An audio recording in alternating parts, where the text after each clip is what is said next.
Good morning, and today is Monday, October the 17th, and the time right now is 11:46 in the morning. And we have seen quite a volatile movement last week. The market was basically gearing up. It was going sideways most of the time until Thursday release of the CPI numbers, which caused a little bit of a spike in volatility. In fact, it was so volatile that when numbers was released for the CPI, which came in lower than what the market was expecting, the market sold off immediately in terms of US equity, and within the hour, the market have a very violent reversal, taking out all the shorts. It was basically a short squeeze. There was no fundamental, then nobody speaks anything. So the market have a major and violent reversal and took out a lot of weak hands. Okay, so the market from a low of 28,660, that basically registered the lowest level for the year before the market have a 4% reversal. Market went up to 30,428, but on Friday there was no follow-through buying, and the retail sales number that came out on Friday shows that the retail sales has actually now is become endemic. It basically is just hovering just above the 0 point. So don't know what to make of it. Most of the market participants believe that based on the CPI number, the Federal Reserve now have no choice but to basically ramp up its rate hike at a minimum 75 basis point, and there are some quarters that actually believe the Federal Reserve may actually took out the bazooka and gun for one whole percentage point, and that will be what the market is looking at. And if that is the case, I think the market is going to sell off again if that comes to be. But of course, we are still only at the midweek of October. The next FOMC meeting will only be at the start of November. So we still have about 2 weeks of trading to go, and we are at the beginning of an earnings season. So this week itself, we got to watch the earnings season, the earning reports from the various companies in the States, and to take a cue as to where the market is heading. Okay, so based technically on this very major spike in the Dow Jones, there's a very good chance the market is drifting based on Friday's retail sales reaction.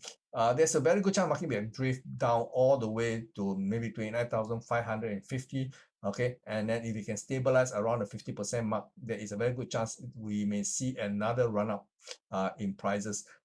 Where it will go, it will depends. I think the first barrier to higher prices will be somewhere around here, which is 31,000. And if the market can go beyond that, which is highly unlikely at the moment, is 32,500. So we will have to watch how the market reacts as the market pulls back to near the 29,550 levels. Okay, we are already there. Okay, almost there. 29,637 was the last registered price. Likewise, in the S&P 500, market has a very violent reaction. But curiously, if you look at the weekly time frame for the S&P 500, it was no coincidence that the Thursday's reversal kept happen, because as a market, we all know the pandemic low was 2,191 in the S&P 500, registered an all-time high of 4,818 at the beginning of the year. The market pulls back, and the 50% mark is at 3,505. The market actually went slightly beyond it to register a low for the year at 3,491, and then the violent reversal happened. Okay, so this is exactly what we are seeing. Okay, go back to the 1 hour time frame. This move here is pretty violent, and now the market is drifting back. I think we are very close to this level, currently at 3,583. If this level can actually hold without taking out the low for the year at 3,491, there's a very good chance we may see a three-wave corrective rebound extending from the previous from last Thursday very aggressive rebound. So there's a very good chance market may go back to 3,008 if it can hold. So basically, the odds of doing a counter trend is actually pretty good right now, because the risk reward does make sense. Okay, so if you are a short-term trader like myself, sometimes I do take out short-term positions, then I'm more willing to go counter trend at this moment in time. Nasdaq, on the other hand, is pretty weak. The market actually rebounded just as much, but on a relative basis, it wasn't as aggressive. Market high was registered a counter trend high as 11,152. So the market right now is below the 61.8%, and it looks like it may or may not hold. If it cannot hold, I think the next line of defense will be 10,600, and if it can hold there, then the risk reward will be even better. But I'm thinking if I had to go counter trend on the long side, maybe Nasdaq 100 is not the best product for this move. I think the money is either in the S&P 500 or in the Dow Jones, so I will be putting my eggs into this other equity index rather than the Nasdaq 100. Okay, over in Hong Kong this morning, market is continuing to fall. It registered of a new low for the year at 16,308. Hong Kong sentiment is pretty bad, and even on the case whereby the market actually have a rebound, it has taken out the most recent low, and it is now at a fresh low for the year. So basically, whether from the fundamental or whether from the technical outlook, the Hong Kong Hang Seng market is actually pretty weak right now. But at this current price, it's definitely not an ideal price to go short. I would be more comfortable if market have a more decent rebound. Until a rebound happen, I won't be looking at this market because I'm really uncomfortable about chasing market as the market is trading either a record high or a record low. Okay. So the Shanghai Composite actually is doing better. The market have a rebound from 2,934 all the way to 3,084, and the market today is a little bit off. So I think it's trying to find some kind of direction. Of course, we all know that the 20th CCP Congress actually commenced yesterday, and nothing extraordinary was announced during the first day of the Congress. So the market needs to have some kind of direction going forward, so we will have to watch where the next catalyst is going to come from. Okay, until that happens, we just have to watch.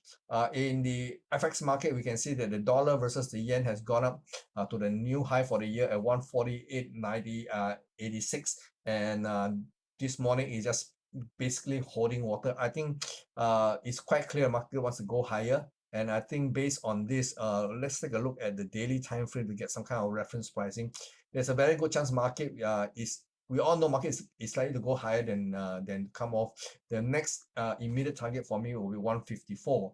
And then if the market can come to 154 for those long position that I may or may not have, there will be a good area to take some profit off the table. And then ideally, over the longer period of time, I think this market has a potential to go all the way to 160 to challenge the April 1990 high. Okay. Sterling, on the other hand, has stabilized somewhat. Market went down to as low as 103.57 okay last week, and the market now managed to kick up all the way to 1.1495. Market pulls back. There is a possibility it may do another leg down to complete a three-wave pullback, and if this is the case, there's a very good chance we may see we can see lower prices going forward. And where would I think it will go? I think it will go to 1.08. 1.08 will be a great level to pick up some counter trend position, because we are exchanging this area here. So long as the 103.55 holds, there is a scope for a extension of this original move here from price to go up to 120. So if the 120 is the target, maybe you can buy, or rather I will look for an opportunity to buy a 108 region there, about looking for the opportunity. Euro dollar, on the other hand, is still very slippery. It is still very soft. Market have actually retraced quite a fair bit, almost 90% of its original move from 0.95 all the way to parity. Now the market is pulling back. If this current low that we are seeing can hold, there is a possibility that the market may go the same way. It may do a three-wave reversal, maybe gunning for 1.00, or rather, I'll be happy with parity mixed at 1. Okay, and the market can go to 1 or 1.01. I think that will be great. Okay, but I think right now we have to watch. There's a very good scope that this low here can hold. Okay, because this low here is actually a pivot number at market pulled back 0.786. So the market holds at this current level, and we can if it can actually maintain itself, I think there's a scope for market to challenge the 1.0010. Okay, 1.01 basically. Okay, Aussie dollars continue to slide after the initial rebound. Market registered a year low at 0.61, went up to 0.63. Now it's pulling back quite a fair bit below 0.62. And this level, if we can hold, is actually quite a good risk reward ratio. So if this is the case, we may see a move like this all the way to challenge 64 cents. Okay, we will have to watch. Over in energy markets, energy basically is still in a situation in which it wants to go up, but it has not been able to catch the wind. Okay, so the market went up to a high of $93.64 in the aftermath of the OPEC Plus decision to cut production by 2 million barrels a day beginning in November. So that will be two weeks from now. We will have to watch. And also in November, there is this EU or the G7 decision to put a price cap on the Russian oil prices. So we will have to see what kind of impact it may have. Russia has already said they are not going to sell any of the energy products to countries that imposes a price cap on their energy products. So that may be seen to be bullish. If that's the case, prices may actually go higher. But again, that will be 2 weeks from now. We still 2 weeks is a long time as far as you are concerned. Okay, the low traded this round on Friday went out to as low as $86, and let me see how much it is.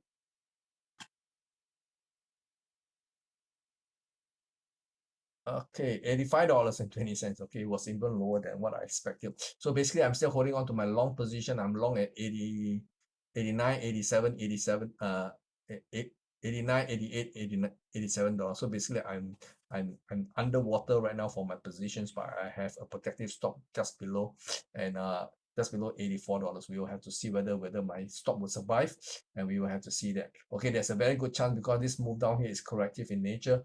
Maybe if it got enough catalyst, it will make it actually ram out. So if the prices can go up above and settle above $90.36, I think the long position is going to be on the relative basis is going to be okay. Okay, over in the precious metal market, okay, prices of gold continue to slide.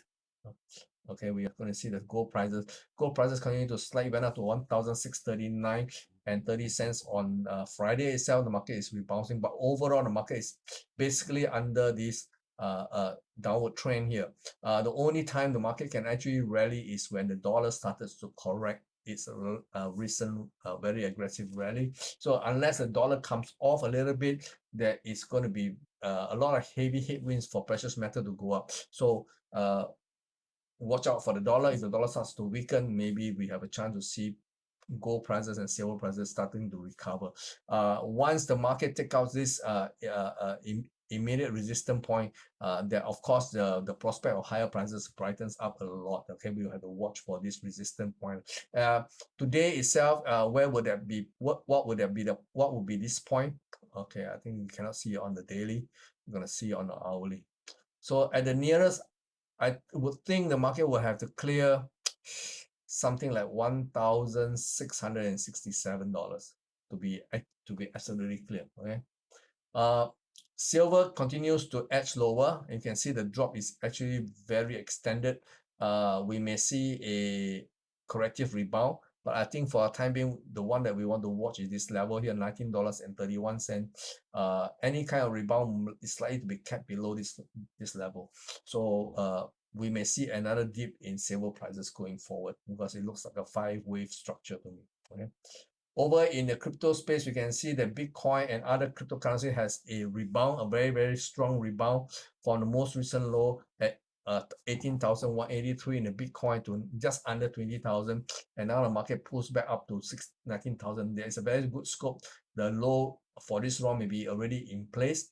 Going forward, I think the prospect of another rally is actually pretty good here if you look at the technical. Okay, so if this is the case, there is this possibility market may actually go higher, and I think that is the scope of 20,700.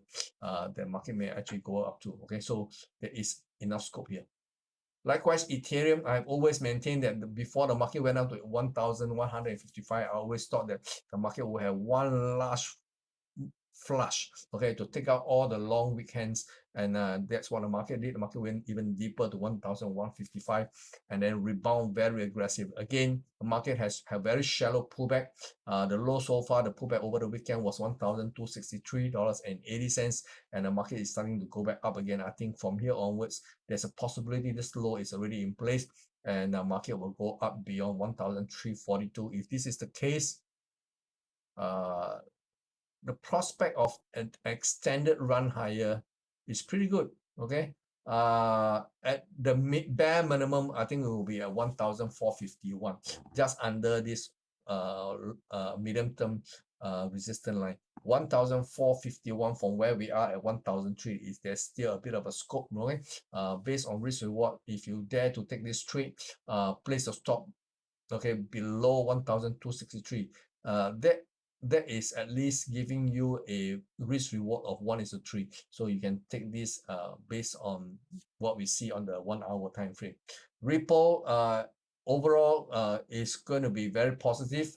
The verdict for the SEC lawsuit against Ripple Lab is likely to be known tomorrow evening, okay, or maybe the following day, our time, okay.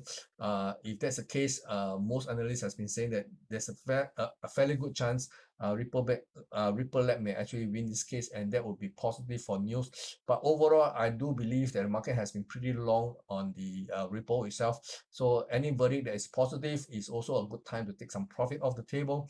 Of course, if the verdict is negative, meaning to say that Ripple Lab lost the case, then all hell will break loose. The market will probably see a very, very sharp sell-off, okay? Over in Cardano, we can see the price has been pretty stable. We have a run up from 35 cents to 39 cents, and market is pulling back pretty sharp though. I think the low is already in place. Okay, this low here at 36 cents is likely to be the low, and market is likely to challenge the $39. If that's the case, there's a chance for the market to go even higher for a three-way rally all the way to 40 cents, and 40 cents is just under this major high, not major high, this most recent high at 0.4014. So a 40-cent move from here is actually quite possible. And if you are a low risk trader, put your stop below the most recent low at 36 cents, and if you're a bit more aggressive, put your stop below the 35 cents. Okay, that would be the way I will play it if I want to do this. Okay. Polygon itself is also very, very stable. The market has a run up from 71 cents to 82 cents and pull back to 78 cents. The market seems to be stabilized, and structurally there is still the possibility of another pullback below 77 cents. Okay, so we will have to watch this move. If there's a pullback, I think it is a position, a setup for a buy, because if this is the case, I think there will be another round, just very much like the other crypto. Okay, Binance coins is very, very firm, and I think the low is possibly in place because we already have a three-wave pullback. Market low recently was at $267.50. From here onwards, there is that possibility it will go even higher than the most recent high here at $276.70, gunning for perhaps $287. Okay, so this scope is actually quite good. Moreover, the structural wise, you can see that the market is trading above this resistance line. Now this line here become a support line, so the structure here looks good for another run up, honestly. Okay, $287 will be the immediate target. The other coins, let's say look at Sandbox. Sandbox also have a pullback at 50%, very nicely done, and may or may not have another pullback before it rallies, but by and large, I think the structure looks good for a run up, assuming the low is in place at this low here at 74 cents. For Sandbox itself, I think the scope for a higher move towards the 85 cents is pretty good. Okay, 85 cents. So we have to watch how the market develops. Okay. What about the other coins? Let's take a look at Atoms, or this thing called Cosmos. Cosmos is relatively firm. The market stabilized near the 50% mark. Not quite making it, but I think the market possibly has already registered a low and going forward there is a possibility it will go even higher to $13.20. Okay, it's just under this cluster of prices here. So it's looking good. Basically, I think the crypto space is gearing to go higher, at least for a decent counter trend move. So we will have to watch this. Okay, I think this is all I will do for today, and I'll see you again tomorrow. Bye bye.